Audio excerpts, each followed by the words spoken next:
जय भीम, जय भारत, जय संविधान, जय मंडल, जय जोहार। आज का ये विशेष सत्र जो है आप सब लोगों से 21 तारीख में जो स्थापना दिवस हम लोग इस बार ताल कटोरा स्टेडियम में मना रहे हैं, उसके लिए बात करने के लिए। तो अपनी बात को शुरू करने से पहले बहुजन समाज में जन्मे सभी संतों, गुरुओं, महापुरुषों को नमन करता हूं और नमन करता हूं उन नायिकाओं को, उन वीरांगनाओं को जिन्होंने समय समय पे उन महापुरुषों का साथ दिया या अपने स्तर पे महापुरुषों के आंदोलन को आगे बढ़ाने का काम किया। महापुरुषों का आंदोलन यानी कि इस देश में गैर बराबरी पे आधारित व्यवस्था को परिवर्तित कर समतामूलक समाज की स्थापना। समता, समानता, बंधुत्व, भाईचारा।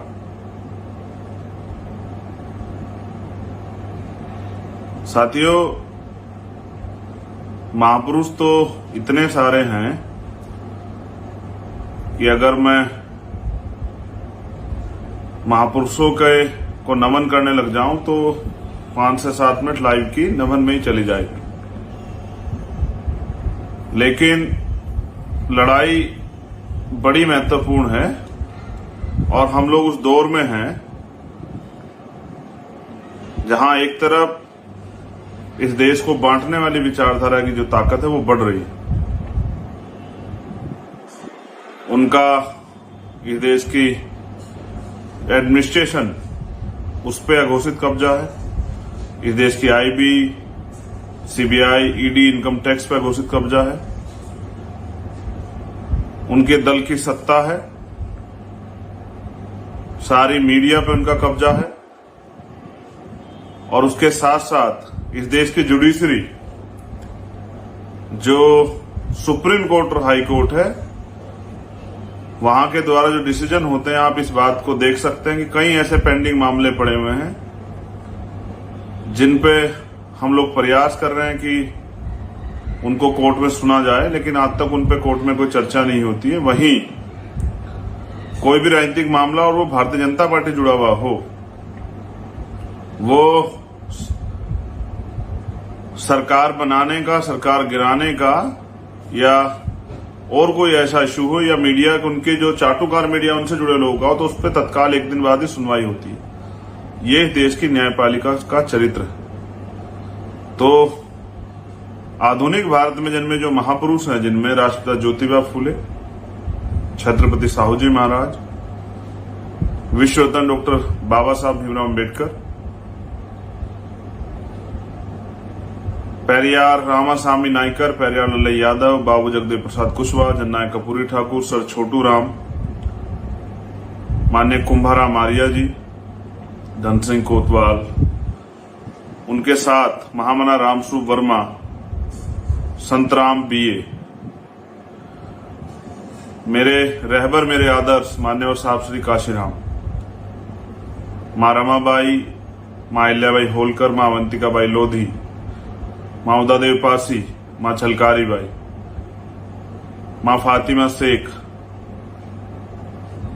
मैं आप सबको भी नमन करता हूं। साथियों, जब 2014 में भारतीय जनता पार्टी की सरकार केंद्र में आई और हम लोगों ने ये महसूस किया कि अब भारतीय संविधान के साथ छेड़खानी या उसको कमजोर किया जाएगा, तब 21 जुलाई को भीम आर्मी भारत एकता मिशन की स्थापना। पिछले 7 सालों के संघर्ष में, जो 7 साल का समय पूरा होने जा रहा है, भीम आर्मी के कार्यकर्ताओं ने, भीम आर्मी के पदाधिकारियों ने बहुत ईमानदारी से काम किया। मैं जब उनके कार्य को देखता हूं तो पूरे देश में हजारों आंदोलन, हजारों से ज्यादा मुकदमे, कई बार जेल, और कोई ऐसा आंदोलन नहीं है जो अन्याय के खिलाफ हुआ हो, अन्याय के खिलाफ ना हुआ हो। जब भी अन्याय कहीं हुआ है, भीम आर्मी के साथियों ने बहुजन समाज के लिए अपनी जान की परवाह न करते हुए आंदोलन में भाग लिया। चाहे वो किसानों का मामला हो, चाहे सीए एनपीआर एनआरसी का मामला हो, चाहे नेमावर का मामला हो, चाहे उड़ीसा का, छत्तीसगढ़ का मामला हो, चाहे चूरू का, थाना गाजी का मामला हो, चाहे 2 अप्रैल जैसा मामला हो, चाहे प्रमोशन में रिजर्वेशन का मामला हो, चाहे रोस्टर का मामला हो, कोई ऐसा मामला नहीं है। अभी तो एक आंदोलन में मैं, जो सीएचए का आंदोलन में, सीएचए के भाई बहनों से भी कहूंगा, चिंता मत कीजिए, बहुत जल्द आपके आंदोलन को भी ये स्थापना दिवस के बाद धार दी जाएगी और आपकी लड़ाई भी, रीट के बच्चों का भी बार बार वहां संदेश आ रहा है, रीट के बच्चों की भी लड़ाई लड़ी जाएगी, और भी जो अन्य इश्यूज हैं वहां पर, उन सबकी लड़ाई जो है लड़ी जाएगी। आप चिंता ना करें, मेरे संज्ञान में धीरे धीरे सभी मामले आ रहे हैं। तो मैंने ये देखा कि ना तेल की परवाह, ना धूप, आंधी, तूफान, सर्दी, किसी चीज की परवाह। लोग सामाजिक काम भी सुविधा अनुसार या फिर अपना फायदा नुकसान देख के करते हैं, लेकिन मैंने देखा कि भीम आर्मी भारत एकता मिशन का जो कार्यकर्ता पदाधिकारी, यूं तो हजारों संगठन बने हुए हैं, लेकिन ये एक ऐसा संगठन है जिसने दिन रात, ना दिन देखी, ना रात देखा, ना सुबह देखी, ना शाम देखा, ना साधन देखा, ना कुछ देखा। मैं एक कार्यकर्ता का धन्यवाद करता हूं। आज मैं जो कुछ भी उन्हीं की वजह से हूं। मैं टाइम्स मैगजीन में अगर मुझे अवसर मिलता है तो भीम आर्मी कार्यकर्ताओं की मेहनत है। अगर पाली में इतना बड़ा आंदोलन होता है तो ये राजस्थान के हमारे कार्यकर्ता साथियों की, हमारे नेताओं की मेहनत है। अगर नेमावर में आंदोलन होता है इतना बड़ा, तो ये हमारे मध्य प्रदेश के जो साथी हैं उनकी मेहनत। तो आप लोगों ने भरोसा किया और इतना सम्मान दिया, जिसकी बदौलत टाइम्स मैगजीन में जो है अवसर मिला। सरकार की गलत नीतियों के कारण मैं वहां शामिल नहीं हो पाया, उन्होंने मेरा पासपोर्ट नहीं इशू होने दिया। अगर पासपोर्ट इशू कर देती सरकार, पासपोर्ट न इशू कारण मैं विदेश नहीं जा पाया। अगर पासपोर्ट इशू हो जाता तो मैं अंतर्राष्ट्रीय पटल पे यहाँ के शोषित वर्ग के लोगों के साथ जो हो रहा है, जो आज भी अन्य अत्याचार, रेप, हत्या, जुल्म जाती हो रही है, मैं उस पर अपनी बात जरूर रखता। लेकिन ऐसा किन्हीं कारणों की वजह से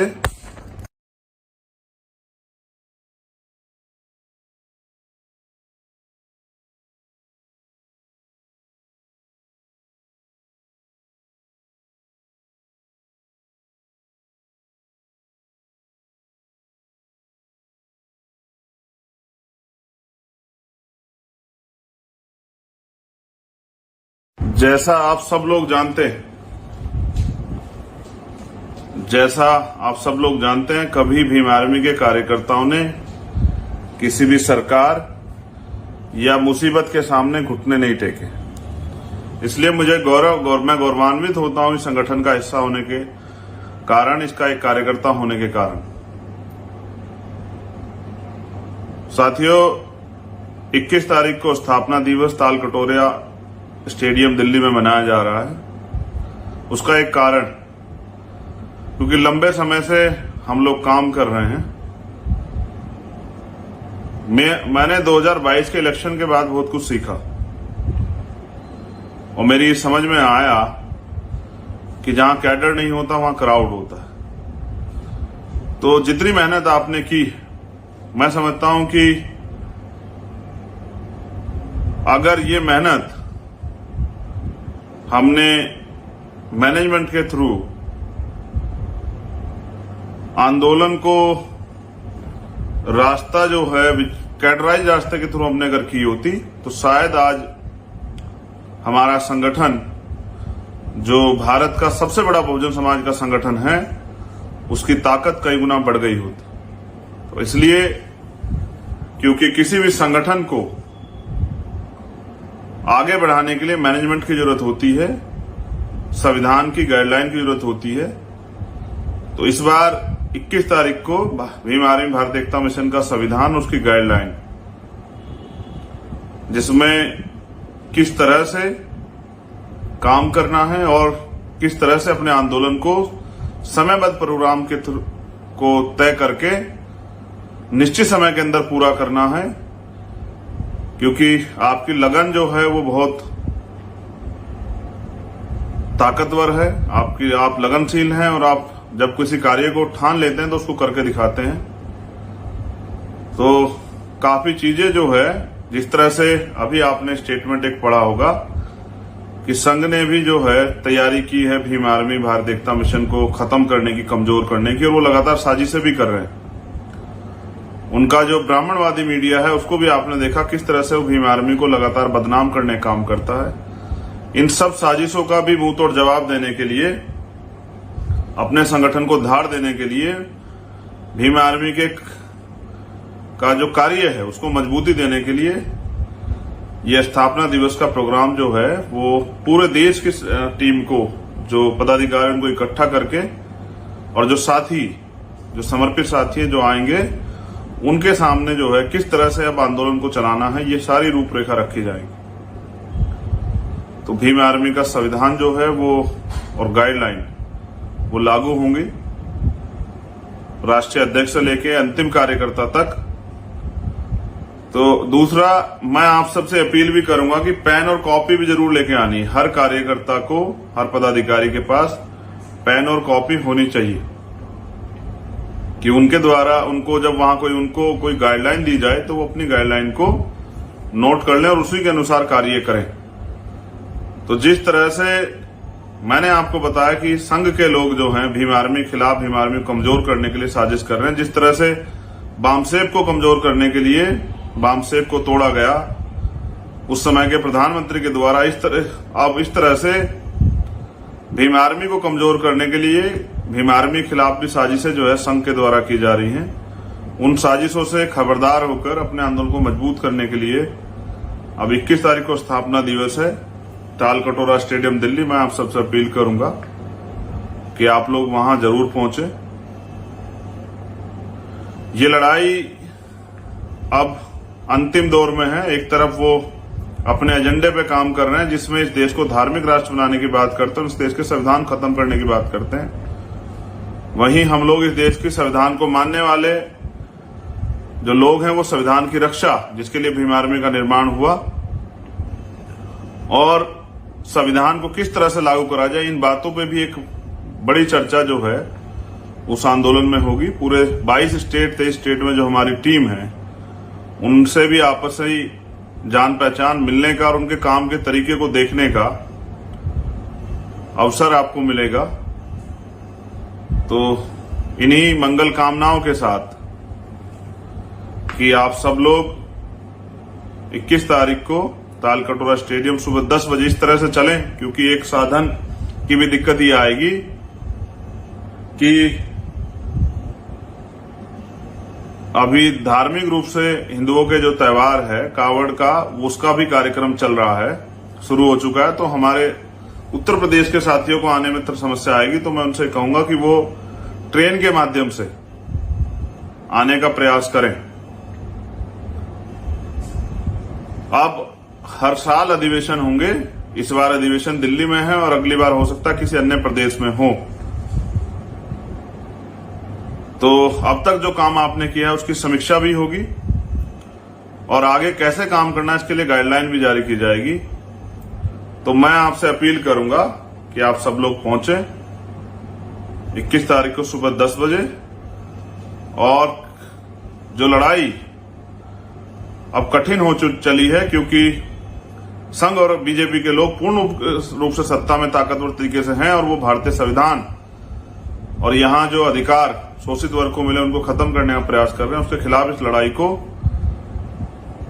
चरणबद्ध तरीके से और मजबूती से लड़नी है। इसलिए मैं आपसे अपील करूंगा कि आप सब लोग पेन कॉपी लेके और आंदोलन या स्थापना दिवस का जो प्रोग्राम है उसमें शामिल, उसके गवाह बनने के लिए जरूर पहुंचे। बहुत सारी जगह ऐसी जहां मैं खुद नहीं जा पाया हूं, उनके वहां के भी साथी आएंगे, उनसे मिलने का मौका मिलेगा। तो आप सभी के लिए मंगल कामनाएं। और मेरा ये संदेश भी आपको है कि आपको एहसास होगा कि इस बार भीम आर्मी कितनी ताकतवर तरीके से काम करेगी। आने वाले समय में इस देश में शोषित वर्ग के खिलाफ कोई भी सरकार, इस देश के SC, ST, OBC और माइनॉरिटी के खिलाफ कोई भी गलत नीति बनाने, गलत कानून बनाने से पहले यहाँ की सरकारें 1000 बार सोचेंगी। इस तरह की तैयारी भी इस बार हमारी राष्ट्रीय कोर कमेटी की टीम ने कर ली है। मुझे विश्वास है कि इस बार का राष्ट्रीय अधिवेशन भारत में बहुजन समाज को एक नई दिशा देगा और बहुजन समाज के आंदोलन को ताकतवर बनाएगा।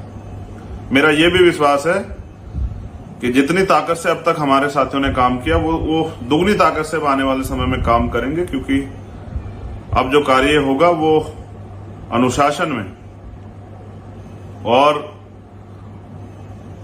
वर्तमान की समय परिस्थितियों को ध्यान में रखे होगा। तो बहुत बहुत धन्यवाद। आप सभी के लिए मंगल कामनाएं। आप सभी साथी स्थापना दिवस के प्रोग्राम में जरूर पहुंचे, वहीं आपसे मुलाकात होगी। और जो अन्याय आपके आसपास हो रहा है उसको कैसे रोका जाए, उस पे भी काफी चर्चाएं जो हैं इस बार होंगी। बहुत बहुत धन्यवाद। जय भीम, जय भारत, जय संविधान, जय मंडल, जय जोहार। आप सभी कार्यकर्ताओं के लिए और बहुजन समाज के सभी साथियों के लिए बहुत बहुत मंगल कामना।